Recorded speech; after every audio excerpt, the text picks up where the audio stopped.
ಕಂದ ಅಂಬೇಡ್ಕರರಂತಾಗೋ ಕಂದ ಕಂದ ಅಂಬೇಡ್ಕರರಂತಾಗೋ ಕರುಣಶೀಲ ಜ್ಞಾನವಂತ ಬುದ್ಧನಂತಾಗೋ ಬುದ್ಧನಂತಾಗೋ ನೀ ಬುದ್ಧನಂತಾಗೋ ಕಂದ ಕಂದ ಅಂಬೇಡ್ಕರರಂತಾಗೋ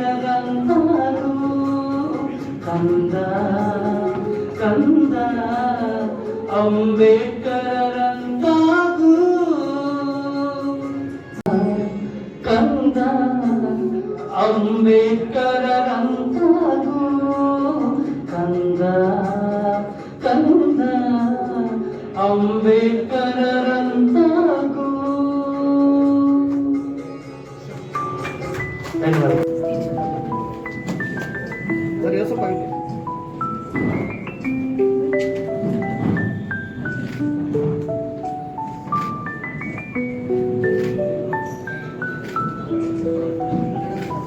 ಾಗಿದ್ದೇವೆ ನಮ್ಮ ಸಂದರ್ಭ ಅಂತ ಅನ್ಸುತ್ತೆ. ಆದ್ರೆ ಅವ್ರು ಬಿಡ್ಲಿಲ್ಲ. ಅವರು ಮತ್ತು ಅವರ ಪ್ರತಿಷ್ಠಾನದ ಸದಸ್ಯರೆಲ್ಲ ಸೇರಿ ಮತ್ತೆ ನನಗೇನೆ ಬಸವರಾಜ್ ಕಟ್ಟಿಮನಿಯವರ ಪ್ರಶಸ್ತಿಯನ್ನು ಕೊಟ್ಟರು. ಇದಕ್ಕೆ ನಿಜವೂ ಬಹಳ ಸಂತೋಷ ಆಗಿದೆ ನನಗೆ. ಇನ್ನ ಬೆಳಿಗ್ಗೆಯಿಂದ ನಡೀತಿರುವಂತಹ ಅಭಿನಂದನಾ ನುಡಿಯವರೆಗೆ ಈ ಕಿರಣ್ ಮಾತಾಡಿದ ಅಭಿನಂದನಾ ನುಡಿ ಅಲ್ಲ. ಏಕೆಂದ್ರೆ ಔಪಚಾರಿಕ ಅಭಿನಂದನಾ ನುಡಿ ಅಂದ್ರೆ ನನ್ನ ಇಂದಿರಾ ಕೆಳಗಡೆ ಇಳಿಸ್ತಾರೆ ಹೊರಗಡೆ ಹೋದ್ಮೇಲೆ. ಆದ್ರೆ ಹಂಗಲ್ಲ, ಅದೇನೂ ಮಾಡದೆ ಬೆಳಿಗ್ಗೆ ಮನೋಬಳಿಗಾರ ಅವರಿಂದ ಶುರುವಾಗಿ ಇವರ ಅಭಿನಂದನಾ ನುಡಿಯವರೆಗೆ ನಡೆದದ್ದು ನಿಜವಾದ ವಿಚಾರ ಸಂಕೀರ್ಣ ಅಂತ ನಾನು ಭಾವಿಸ್ಕೊಂಡಿದ್ದೇನೆ. ಸೊ ನಮ್ಮ ಸ್ನೇಹಿತರೆಲ್ಲರೂ ವಿಶೇಷವಾಗಿ ಅಧ್ಯಯನ ಮಾಡ್ಕೊಂಡ್ ಬಂದಿದ್ದಾರೆ, ನನ್ನಲ್ಲಿ ಓದಿದ್ದಾರೆ. ಅವ್ರು ಏನಾದ್ರೂ ಮಾತಾಡ್ಲಿ, ಅದು ಬಹಳ ಯಾರ್ಯಾರಿದ್ರು ಅವ್ರ ಪ್ರಶಸ್ತಿಗಳೆಲ್ಲ ಬಂದ್ಬಿಟ್ಟಿವೆ ನನಗೆ ಅನೇಕರು ಹೇಳ್ತಾರೆ ಜ್ಞಾನಪೀಠ ಪ್ರಶಸ್ತಿ ಬರ್ಬೇಕಾಗಿತ್ತು ನಿಮಗೆ ಅಂತಾರೆ. ಅದಕ್ಕೆ ನಾನು ಯಾವಾಗಲೂ ತಮಾಷೆ ಮಾಡ್ತಿರ್ತೀನಿ, ಸ್ಪಷ್ಟನೆ ಮತ್ತು ಸಮರ್ಥನೆಗೆ ಯಾರಿಗಾದ್ರೂ ಜ್ಞಾನಪೀಠ ಕೊಡೋದಾದ್ರೆ ನನಗೆ ಕೊಡ್ಬೇಕು ಅಂತ. ಅಂದ್ರೆ ಬಂಡಾಯ ಸಾಹಿತ್ಯ ಸಂಘಟನೆಯನ್ನ ಕಟ್ಟಿ ನಾನು ತೀರ್ಮಾನ ಅದರಲ್ಲೇ ಕಳೆದಿದ್ದೀನಿ. ಅದನ್ನ ಬಿಟ್ಟು ಏನೋ ಬರ್ತಿದ್ದೀನಿ ಅಂತ ಇವರೆಲ್ಲ ಮಾತಾಡಿದ್ರಲ್ಲ, ಅದಕ್ಕೆ ಸಂತೋಷ ಆಗ್ತಾ ಇದೆ ನನಗೆ. ಸೊ ಅದು ಬೇರೆ ವಿಷಯ. ಪ್ರಶಸ್ತಿ ನನಗೆ ಯಾವಾಗಲೂ ಅನ್ಸಲ್ಲ, ಯಾರಿಗೆ ಬಂದ್ರು ಅಸಹ್ಯ ಹೇಳ್ತಾರೆ ಅವರು, ನಿಮ್ಗೆ ಯಾವತ್ತೋ ಬರ್ಬೇಕಾಗಿತ್ತು ಸರ್. ಅವಾಗ ನನಗೆ ಅವ್ರು ಅನೇಕರಿದಾರಲ್ಲ ಅವರನ್ನು ಜ್ಞಾಪಿಸ್ಕೊಳ್ಬೇಕು ನಾವು. ಎಷ್ಟೋ ಜನಕ್ಕೆ ಏನು ಸಿಕ್ಕೇ ಇರೋದಿಲ್ಲ, ಹಾಗೋಗಿರ್ತಾರೆ. ಹಾಗೆ ನೋಡಿ ನಮಗೆ ಇಷ್ಟ ಆದ್ರೂ ಸಿಗ್ತಾ ಇದೆ. ಸೊ ಈ ಎಲ್ಲವನ್ನು ಜ್ಞಾಪಿಸ್ಕೊಳ್ತಾ ಕಟ್ಟಿಮನಿ ಪ್ರಶಸ್ತಿ ಯಾಕೆ ನೋಡಿ ನನಗೆ ಸರ್ಕಾರದಿಂದ ಬರೋ ಪಂಪ ಪ್ರಶಸ್ತಿ ಸಿಕ್ತು. ಆಗ ಇವರೇ ಆಯುಕ್ತರಾಗಿದ್ರು ಅಲ್ಲಿ, ಮನು ಬಳಿಗಾರ ಅವರು. ಪಂಪ ಪ್ರಶಸ್ತಿ ಇದೆಯಲ್ಲ ನನಗೆ ಅತ್ಯಂತ ಮೆಚ್ಚಿನ ಪ್ರಶಸ್ತಿ ಅದು. ಕಾರಣ ಏನಂದ್ರೆ ನಾನು ಇಡೀ ಕನ್ನಡ ಸಾಹಿತ್ಯದಲ್ಲಿ ಮೊಟ್ಟ ಮೊದಲ ಬಾರಿಗೆ ಪ್ರಭುತ್ವಕ್ಕೆ ಮುಖಾಮುಖಿಯಾಗಿ ತನ್ನ ಸೃಜನಶೀಲ ಸ್ವಾತಂತ್ರ್ಯವನ್ನ ಹೇಗೆ ಉಳಿಸಿಕೊಳ್ಳಬಹುದು ಅಂತ ಪ್ರಭುತ್ವ ನಾನು ನಿಮ್ ಜೊತೆ ನಿಮ್ಮೊಡನಿದ್ದು ನಿಮ್ಮಂತಾಗದೆ ಅಂತ ಬರೀತಾರೆ ನಿಸಾರ್ ಅಹಮದ್ ಅವರು. ಆದ್ರೆ ಪಂಪ ಇದನ್ನಲ್ಲ 10ನೇ ಶತಮಾನದಲ್ಲಿ ಏನೇನೆ ನಿನ್ನೊಡನಿದ್ದು ನಿನ್ನಂತಾಗದೆ ಅಂತ ಅರಿಕೆ ಸರಿ ತೋರಿಸಿಕೊಟ್ಟಂತವನು, ಪ್ರತಿನಾಯಕತ್ವದ ಒಂದು ಪರಿಕಲ್ಪನೆಯನ್ನ ಕೊಟ್ಟಂತವನು, ಕುಲ ಪದ್ಧತಿಯನ್ನ ಮೊದಲು ಪ್ರಶ್ನೆ ಮಾಡಿದಂತವನು ಪಂಪ ಆಗಿದ್ದ. ಆ ಕಾರಣಕ್ಕಾಗಿ ಪಂಪ ನನಗೆ ಯಾವತ್ತೂ ಮೊದಲಿಗ ಮತ್ತು ಬಹಳ ಮೆಚ್ಚಿನ ಕವಿ. ನನಗೆ ಆ ಪ್ರಶಸ್ತಿ ನನಗೆ ಸಿಗ್ತಲ್ಲ, ಅದೇ ನನಗೆ ನೊಬೆಲ್ ಪ್ರಶಸ್ತಿ ಅಂತ ನಾನು ಭಾವಿಸ್ಕೊಂಡಿದ್ದೆ, ಪಂಪ ಪ್ರಶಸ್ತಿ.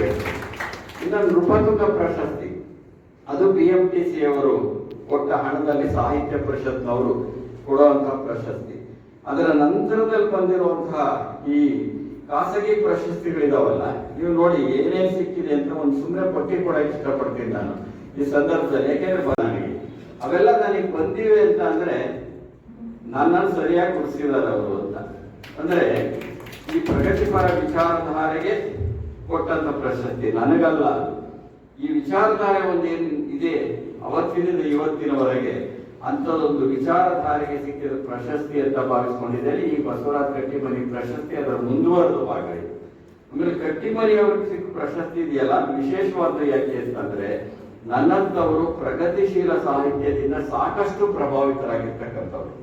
ಯಾರು ದಲಿತ ಬಂಡಾಯ ಸಾಹಿತ್ಯ ಚಳವಳಿಯಲ್ಲಿ ಎಷ್ಟು ತೊಡಗಿರ್ತೀವೋ ಅದರ ಮೂಲಗಳು ಆಧುನಿಕ ಸಂದರ್ಭದಲ್ಲಿ ಹೇಳೋದು. ಹಿಂದಕ್ಕೆ ಹೋದ್ರೆ ಪಂಪ್ನಲ್ಲಿ, ವಚನಕಾರರಲ್ಲಿ ಇದೆಲ್ಲ ಸಿಗ್ತಾ ಹೋಗುತ್ತವೆ. ಆಧುನಿಕ ಕನ್ನಡ ಸಾಹಿತ್ಯದ ಸಂದರ್ಭದಲ್ಲಿ ನಮ್ಮ ಈ ಪ್ರಗತಿಪರ ವಿಚಾರಧಾರೆಯ ಮೂಲಗಳು, ಪ್ರೇರಣೆಗಳಿದಾವಲ್ಲ, ಅವು ಪ್ರಗತಿಶೀಲ ಸಾಹಿತ್ಯದಲ್ಲೇ ಇರೋದು.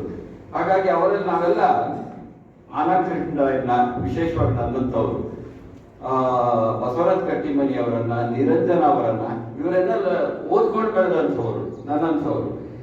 ನಾವೇನೋ ಸಾಹಿತಿಗಳಾಗ್ಬಿಟ್ವಿ. ಬಹಳ ದೊಡ್ಡ ಕಾದಂಬರಿಕಾರರು ಅವರು.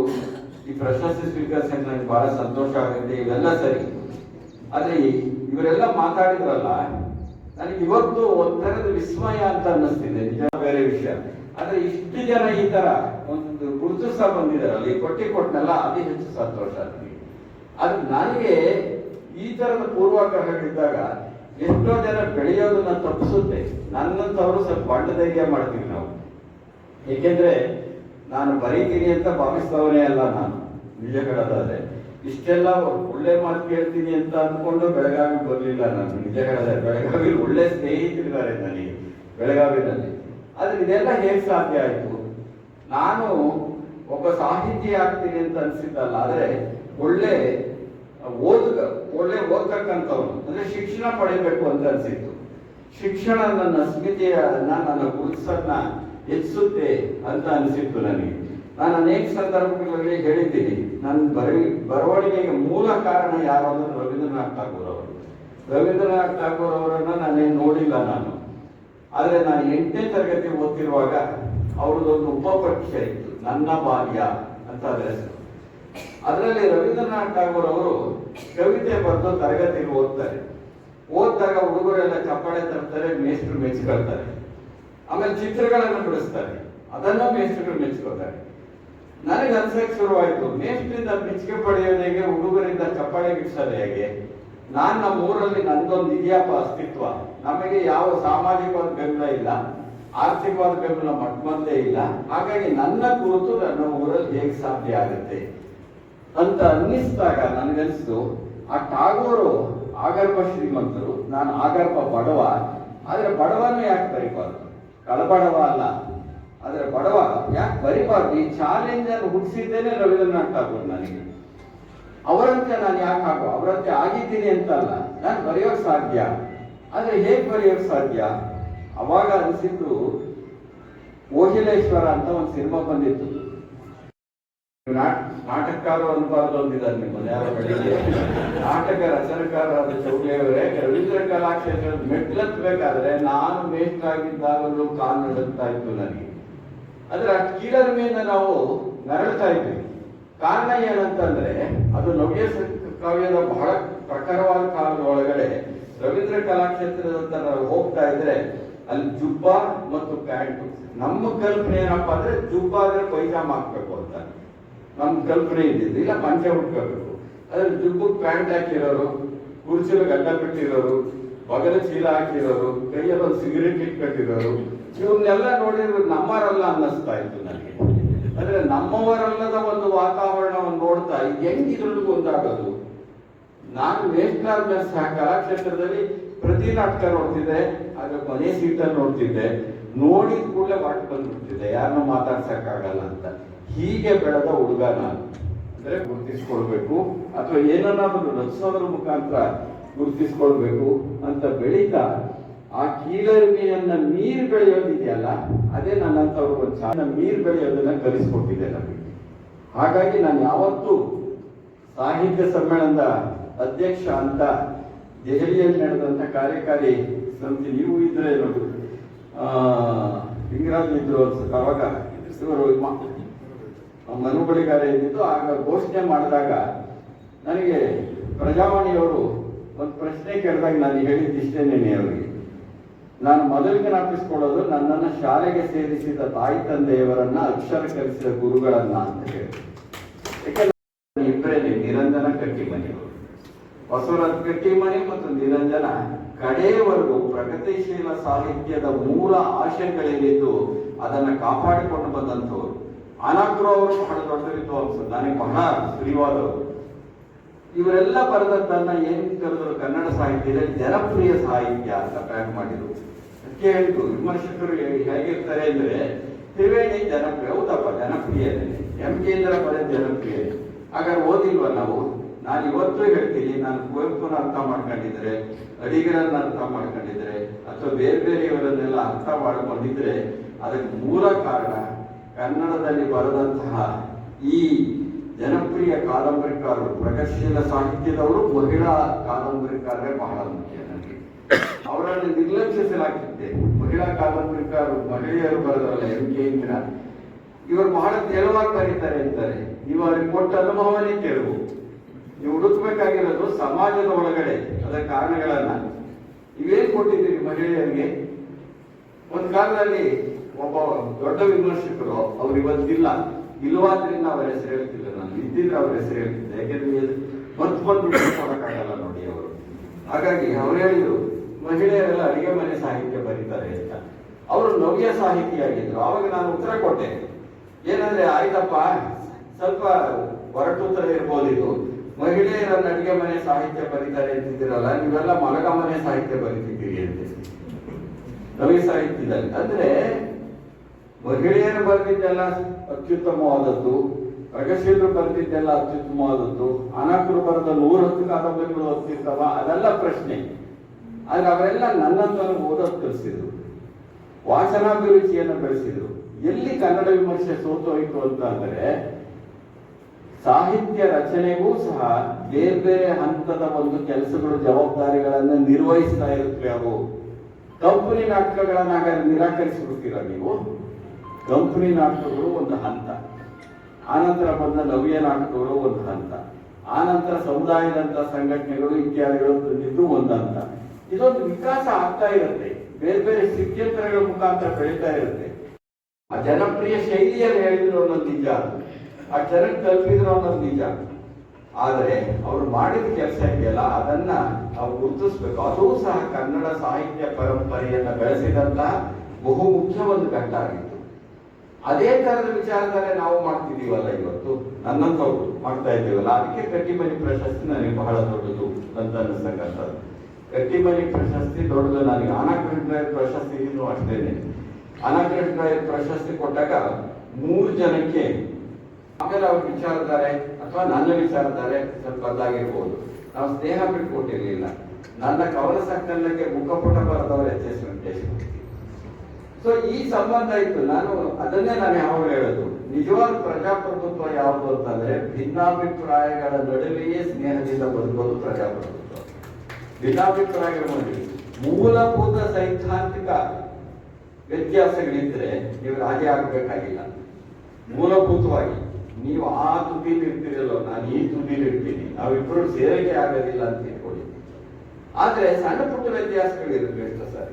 ಅದಕ್ಕಾಗಿ ನಾವು ಸ್ನೇಹ ಬಿಟ್ಕೊಟ್ಬಿಡ್ಬೋದು. ಅಲ್ಲಿ ಭಿನ್ನಾಭಿಪ್ರಾಯಗಳಿಗೆ ಇದ್ದಿದ್ರೆ ಅದೇ ಸರ್ವಾಧಿಕಾರ.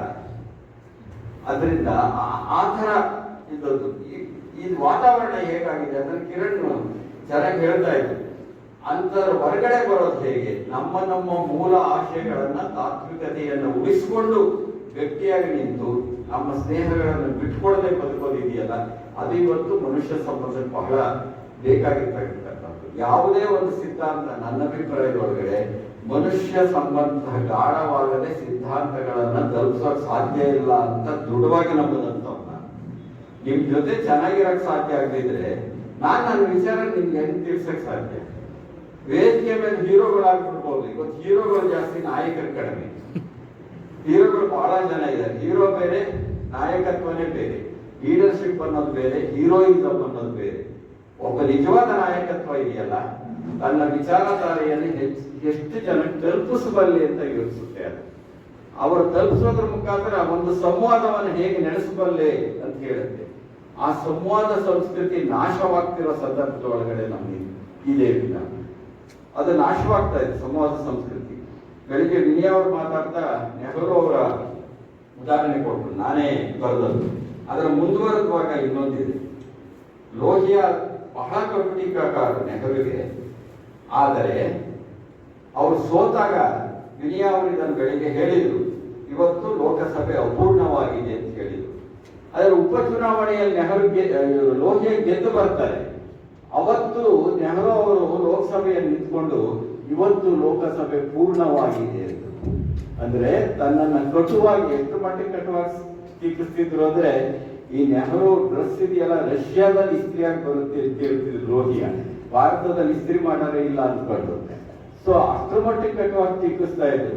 ಆದ್ರೆ ಅದೇ ನೆಹರು ಟೀಕಾಕಾರನನ್ನ ಅವ್ನು ಇರಬೇಕು ಅಂತ ಭಾವಿಸಿದ್ರಲ್ಲ, ಅದು ಪ್ರಜಾಪ್ರಭುತ್ವ. ಇನ್ನೊಂದು ಘಟನೆ ಹೇಳ್ತೀನಿ. ಯಾಕೆ ಮಾತು ಹೇಳ್ತೀನಿ ಅಂದ್ರೆ ಇವತ್ತು ಬಹಳಷ್ಟು ಬರಗಳ ಮೂಲಕ ಕರ್ನಾಟಕವನ್ನು ಒಂದು ದಿಕ್ಕಿನಂತ ಪ್ರಯತ್ನ ಕೂಡ ಮಾಡಿದ್ರು 20-30 ವರ್ಷಗಳವರೆಗೆ. ಅದು ಇವತ್ತು ಕೂಡ ಅವಶ್ಯಕತೆ ಇದೆ ನಮಗೆ. ಅದನ್ನ ನಾವೆಲ್ಲ ಬೆಳೆಸಬೇಕಾಗಿದೆ, ಉಳಿಸ್ಬೇಕಾಗಿದೆ, ಪೋಷಣೆ ಮಾಡುವಂತ ಕಾಲ ಇದನ್ನ ಭಾವಿಸಿದ್ದೇನೆ. ಬಹುಶಃ ಪ್ರಶಸ್ತಿಗೆ ನಾಡು ಬದುಕುಲ ಅಂತಂದ್ರೆ ಬಹಳ ಅವ್ರ ಹೋರಾಟ, ಸಾಹಿತ್ಯ, ಬರಗಳು ಕೂಡ ಇವತ್ತಿಗೆ ಕರ್ನಾಟಕಕ್ಕೆ ಮಾದರಿಯಾಗಿದೆ. ನಮಗೂ ನಿಮ್ಗೆಲ್ಲರೂ ಬಹುಶಃ ಅದು ಮಾದರಿಯಾಗಿದೆ ಅಂತ ನಾನು ಭಾವಿಸ್ತೇನೆ. ಅಭಿನಂದನೆಗಳು ಮಾನ್ಯ ಜಿಲ್ಲಾಧಿಕಾರಿಗೆ. ಈ ಕಾರ್ಯಕ್ರಮವನ್ನು ಅವರ ವ್ಯಕ್ತಿತ್ವ ಆಡಂಬರವನ್ನು ತೊಡೆದ ಹಾಗೆ ಈ ದೇಶ, ಈ ಭೂಮಿ ಎಷ್ಟು ವಿಸ್ತಾರವಾಗಿದೆ ಅನ್ನೋದಕ್ಕಿಂತ ಈ ವಿಸ್ತಾರವಾದಂತಹ ನಿರಂತರವಾದಂತಹ ಚಟುವಟಿಕೆಗಳನ್ನ ಮಾಡ್ಕೊಂಡು ಬಂದಿದ್ದೀವಿ. ಮೊದಲನೇದಾಗಿ ಡಾಕ್ಟರ್ ಎಂ ಕಲಬುರ್ಗಿ ಸರ್ ಅವರು ಅಧ್ಯಕ್ಷರಾಗಿದ್ರು. ತದನಂತರದಲ್ಲಿ ಪ್ರೊಫೆಸರ್ ಮಲ್ಲಿಕಾರ್ಜುನ್ ಹಿರೇಮಠ್ ಸರ್ ಅವರು ಅಧ್ಯಕ್ಷರಾಗಿದ್ರು. ವಿಚಾರ ಸಂಕಿರಣಗಳನ್ನ ಮಾಡೋದ್ರ ಮೂಲಕ ವಿದ್ಯಾರ್ಥಿಗಳಿಗೆ ಆ ಸಾಹಿತ್ಯಾತ್ಮಕ ಅಭಿರುಚಿಗಳನ್ನ ಮೂಡಿಸೋದ್ರ ಮೂಲಕ ಸಾಹಿತ್ಯದ ವಿಚಾರಗಳು ಇಂದಿಗೂ ಎಷ್ಟು ಪ್ರಸ್ತುತವಾಗಿವೆ ಅನ್ನುವಂಥ ಅಂಶಗಳನ್ನ ಆ ವ್ಯಕ್ತಿ